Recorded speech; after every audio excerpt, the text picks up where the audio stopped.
Right now, I'm holding the head of a camel, a crucial ingredient for one of the most shocking foods you will find in the country of Morocco. Today, I'm on a mission to uncover extreme Muslim food. It looks insane. Foods that follow Islamic dietary laws, but are so rare and so unusual, you won't find them anywhere else in the world. This one's very big. This cow must have been a heavy drinker, or at least used ketamine. And by the end of this video, I'll be coming head to head Holy cow. with a camel head. Always when they sacrifice, the head is sold. But first, an outlandish Moroccan breakfast featuring this, a special dried beef suspended in pure beef fat. The recipe, which takes days to complete, comes from Fez, a 1,200-year-old city and the cultural capital of Morocco. All right, folks, right here we have a whole truck full of these halved cows that are coming into this factory, and now they're a crucial part of today's very unique Moroccan breakfast. This is a 155-year-old family-run business specializing in classic Moroccan artisanal treats and Khlé. This is an ancient, iconic food of Morocco, and it starts with thousands of pounds of beef here in this factory. Let's get started. Once the meat passes the quality check, it's moved to the butchering room. The fat is trimmed from the meat and set aside for later use. What really makes this dish unique is the interplay between meat and fat. Right now, they are dividing up those two macronutrients on this table, and the meat is cut into strips like this, what you see here. Boom. Take it. He does it real quick. With our meat in hand, it's time for a little seasoning, a secret family blend that they will not tell me. What I can say is this recipe typically includes the use of cumin, coriander seeds, paprika, garlic, salt, and pepper. Once coated, the beef is sent to the rooftop for the next crucial step. What I love about this factory is that it's impossible to not include the traditional step of drying the meat outdoors in the sun. Up here, there are over 1,000 pounds of beef that have been drying, and this is the final result. Let's see what happens when we take one off. You can see the texture here. I want to see if it snaps. What's it do? Yeah, it's kind of dry, kind of gummy. The best part is this is not the end product. There's still another crucial step, and that is bringing the fat back in to the recipe. Remember that fat we trimmed earlier? It gets rendered down in a massive vat, creating a rich base where that dried beef is submerged. And we have reached the final step of the khlé making process. This is where the fat and the protein reunite. So the beef is going to cook for 3 hours. What's amazing is that this is obviously a very ancient traditional recipe, but somehow we're in this factory where they're recreating this product on a massive scale because the demand for it is just that high. It looks insane. It looks like big, thick pieces of rope. After packaging and cooling, the fat encases the meat, forming a protective barrier that locks out air and moisture, effectively preserving the meat for up to 2 years. These days, you can find this food all over Morocco, creeping its way onto breakfast plates throughout the country, like at the restaurant where I'm headed to next. Najat, this morning I went to a khlé factory. Khlé factory. Oh, I went to a khlé factory. Bravo. Thank you. Well, it turns out that's a star ingredient in our dish right here. Melt the clay fat in a pan over medium heat. Cut the clay meat into bite-sized pieces and add them to the pan, letting them soak up that rich beefy flavor. Add even more fat, then crack in some eggs. I think we have 2 dozen eggs here. There's a lot of eggs. 1, 2, 3, 4, 5. I think there's a minimum 6 eggs here. Now stir gently, letting the eggs mix with the fat and meat, creating a savory omelet, absolutely dripping with grease. That has to be amazing. We gotta just try it.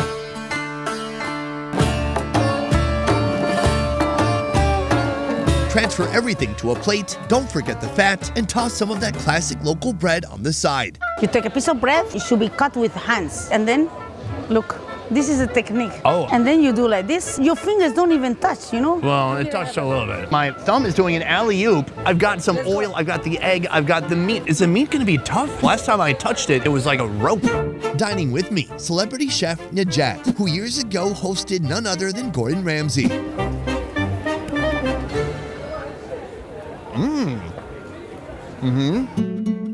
I love how it tastes. The fat has gotten in there between the muscle fibers, and it's created this unique texture of something that's partially chewy and partially full of fat and soft. I've lived in Vietnam long enough, a place where people love chewy food, that I've come to appreciate that texture, not just like Americans who like everything soft. I think if you are able to eat just a quarter, you will feel very strong and you will feel happy, and you have the fat, eggs, which is very important for human beings, correct? That's right. I'm going at it. I like it. It's really addictive. No, it's very nice. Better than just eggs. It's better than any single component here alone. They work together like the Teenage Mutant Ninja Turtles. All right, I want to talk about something else. When I go to Muslim countries where people are eating all halal, you generally don't find that many bizarre foods. In doing research for this country, I did find there were many foods that, even though they are halal, still I would categorize as kind of bizarre. Yes, sir. I have a lovely camel head with the tongue and everything, with the eyes, waiting for us. Would this be considered bizarre, especially to some younger folks here in Morocco? Yes, sir. Camel, while not as common as beef or lamb, remains a cherished delicacy in Morocco. It's often enjoyed in the form of a burger patty or sausage, but eating the whole head? Well, that's for those who have completely lost their minds. Holy cow. Yeah, I don't know what I was expecting, but this is a big camel. YouTube doesn't like stuff like this, but this is food. Sacrifice. Sacrifice. With respect. And respectfully, I want to give it a little bit of a sniff. Ooh. Smell animal. Yeah, it still smells like a camel pasture. It's heavy, by the way. This is like a 20-pound head. How common is it to eat the head versus the meat? Always when they sacrifice, the head is sold. Najat, let's do it. Let's go. Can I get a takeaway bag or perhaps a small crate? Najat is headed to a restaurant to whip up a mysterious meatloaf made from camel spleen. Meanwhile, I'm handling the camel head, starting its transformation into something resembling food by first singeing off its hair. All right, folks, we have our camel head right here, and we have come to a communal oven. Right down here is the oven, and the guy who's anxiously anticipating my camel head. Here's the problem. Everybody in the neighborhood here comes to get their bread baked, but going in that same oven is this right here. How is it gonna affect the taste of the bread? I'm not gonna stick around to find out. Here we go. Here's the camel head. Oh, he just grabs it right by the head, and he's gonna go straight into the oven with it, and he shoves it deep inside into the flame. So far, it smells a bit, but it's not overwhelming yet. I'm told it's gonna take 30 minutes to burn all the way off, and then we go on to the next step. That is a big and unruly camel head. This is gonna be a long process. While waiting for the fire to do its job, I'm heading deeper into the Medina in search of more bizarre bites. This place is a maze of narrow streets packed with lively markets, historic architecture, and countless food offerings. And while skewers are a popular choice, the ones this shop serves may startle you. Guys, feast your eyes on that. That, my friends, is a cow heart. And this, I want you guys to guess what that is. This is the kidney of the cow. And look, this one's very big. This cow must have been a heavy drinker, or at least used ketamine. From here, he's gonna start slicing the organs, and that's gonna hit the charcoal, and we're gonna get a second breakfast. Take a look right here. This guy makes quick work of these frozen kidneys. It actually is a lot easier to cut a kidney when it's kind of semi-frozen like this. Welcome, brother. Thank you. Very nice guy. Great hospitality. Here's what I love about his shop. He has seating here for about 3 people, but then inside there's seating for maybe 6 more. Not a lot of people at one time. You gotta turn tables, turn them and burn them, get people fed and get them out, right? Welcome, brother. See. Thank you. Once the heart and kidneys are chopped up, they're skewered, then grilled over hot charcoal. Chef Alarbi has 44 years of experience on the grill. In this time, literally millions have passed in front of his shop, taking in the aroma of cooked meats. After the skewers leave the heat, he sprinkles the lot with his personal spice mix. And finally, my carnivore diet is ready to begin. Folks, we have our second breakfast right here, and I've got Alarbi looking over me like a guardian angel. The vibe of the Medina is wild. We are in just this narrow alleyway here. Actually, if you look just across, this guy is selling bread on a short table. This woman right here, she has a couple of breads that she's selling, including these little pancakes. A pancake known as bougrère. The pronunciation's kind of tough with some of these Arabic words. We're gonna start with my favorite animal organ, and that is the heart. I don't care if it's a chicken or a cow, this is an animal organ I absolutely adore. I'm gonna use this as little bread gloves. Rip off a piece, use that to grip it and rip it.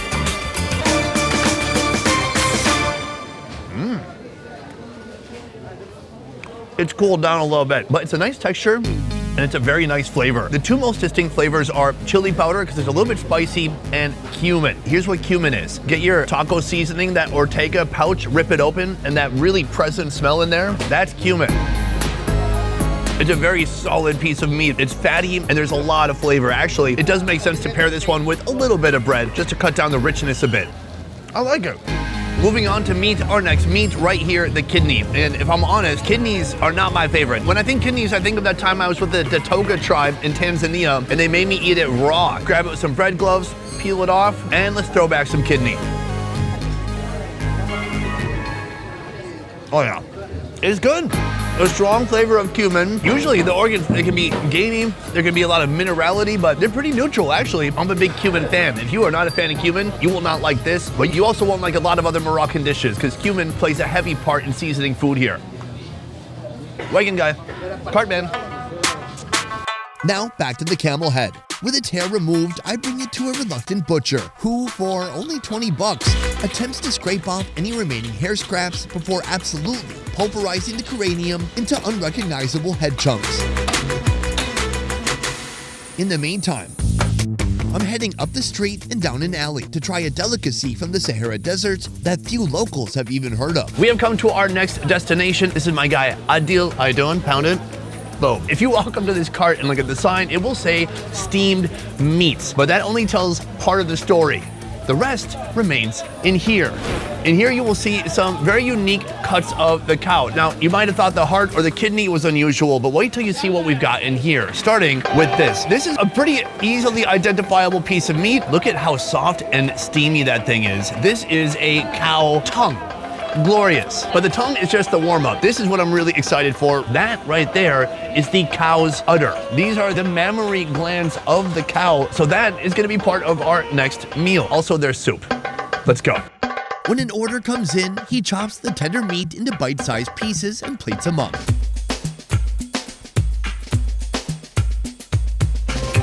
The meat gets a sprinkle of cumin, salt, and chili powder for a bold kick of flavor. And to keep up with tradition, the organs are served alongside a soup made of legumes and tomatoes, some sweets on the side, and that old familiar bread. Right here we have our adventurous lunch before me. First, soup. This looks delicious. It looks thick, hearty. Okay. Heartwarming, especially on a cool day like this in Morocco. I'm gonna work my way up to the cow udder. But first we have the cow tongue, and then right here, the cow cheek. The cheek is one of the most prized parts of the cow. As with many of the foods here, you gotta get some bread gloves, grab a big load of meat, and push it on with your thumb.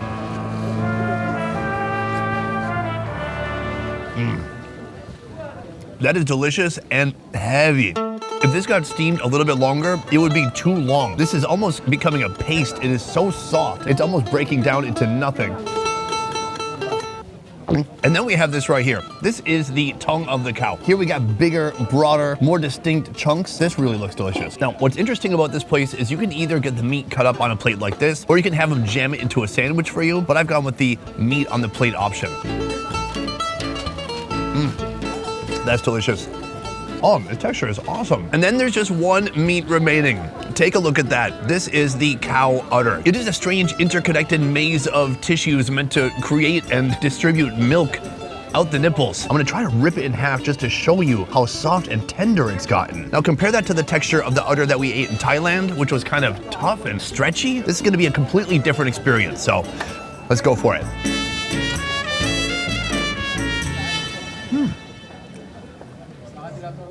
What?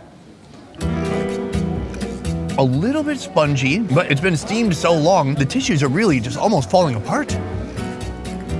Wow. And there's a crap load of salt on there too. It's broken down, it's soft, but the texture is unlike anything I've had before. As you break it open, it just looks slightly bizarre. But as you eat it, it's very soft and it's fairly indistinguishable from the cow cheek, for example.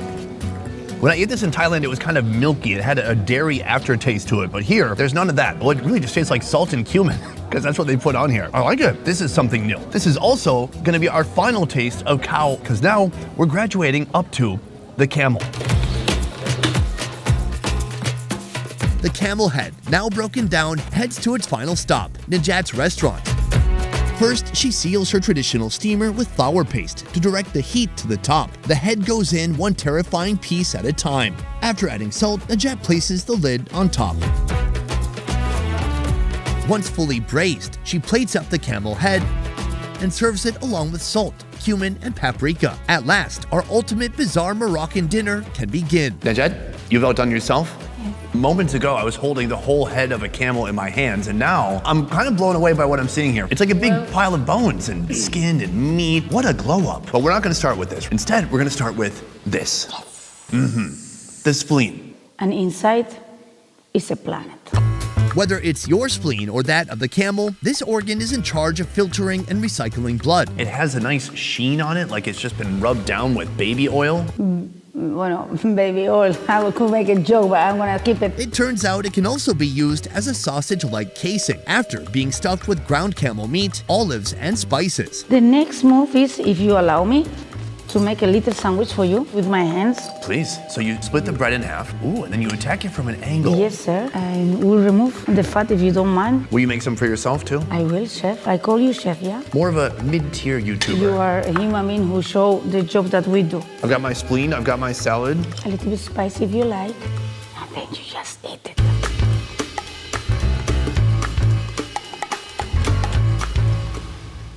Oh, wow. That is remarkable. There's so much flavor. I can't believe how juicy and delicious this turned out. I like it. Completely not what I expected. You know, Morocco is a country of color, flavors, and lovely hearts. It's almost like a processed meat loaf in the way that has this uniform texture. See? Yes. A big piece of bologna or something like that. For me, it's very garlicky. There's cumin, tons of animal fat. Garlic is one of the most beautiful probiotics that we need to put into our system. Well, my wife doesn't like it if I eat it raw. Listen, I have a chewing gum. What can I say? In a moment, we're gonna try the camel, but first I wanna learn a little bit more about you. You grew up in Spain. I live in San Sebastian, born in San Sebastian. To what age? My whole life, my parents live there, my brothers live there. What's drawn you to Morocco? The power of the universe. My parents every summer bring me to fairs. I had to walk barefoot. I go to pick up oranges and mint and lovely, wonderful vegetables. Those are the flavors and the aromas that they are inside of me. So when you were younger, did you ever have camel head? A head, no, until I was more than 16. I think we should give it a shot. I'm looking at it. Look, you can see this is teeth, and you can see the insane texture of the inner cheek. How about this one? Well, this looks nice too, right here. This is a giant piece of, I think, the bottom bone, and the meat seems to kind of peel right off of it. Ooh, there we go. I'm gonna hit it with a little bit of salt. Cheers. It's like you go to the petrol station and you buy... Jerky? Yes, sir. Yeah, it is softer than jerky. What's resounding about this is it was put into the communal oven that imbued this smoky flavor onto it. Everybody brings everything to the local oven. It's normal that the aromas also go into the meat. And listen, these aromas also went into some guy's bread. And so their bread's gonna be a little bit different today. You will say, smells like something I'm not... What is this? I gotta say, I'm blown away. And can I be super honest with you now that I like it? When I looked at it, I thought, I'm not sure if I'm gonna like that. It's okay. Well- it's just a tiny, nice, lovely animal, you know? Yeah, look, it's not the prettiest bell at the ball, but it tastes great. You have diamonds, you know? How do you get them to be nice and shiny and lovely? You need to go inside, yeah? When it comes to your influence on Moroccan cuisine, what do you want to achieve? My duty is to preserve what everybody is cooking with knowledge. I'm keeping a culture as a flavor, memory, sensorial.